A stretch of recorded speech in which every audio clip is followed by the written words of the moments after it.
একটা ছোট গ্রামে একজন বৃদ্ধ থাকত। তার ঘরের পাশে বিশাল এক পাহাড়। এই পাহাড়টা এত বড় ছিল যে সূর্য উঠলেও তার ঘরে আলো পৌঁছাতো না। বৃদ্ধ মানুষটা একা, গরিব, কিন্তু প্রতিদিন হাতে কোদাল নিয়ে পাহাড় কেটে চলতো। লোকেরা তাকে নিয়ে হাসাহাসি করত এবং তাকে দেখে বলতো, তুই কি একা পারবি এই পাহাড় কেটে শেষ করতে? কিন্তু সে থামতো না। বছর ধরে কেটেই চলল।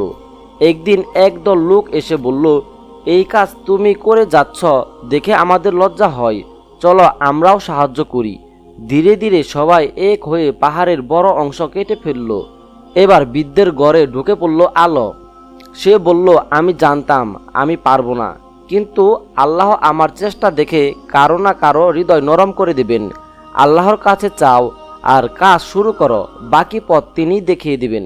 তাই আমাদের আল্লাহর উপর ভরসা করে সবসময় ধৈর্য ধরা উচিত।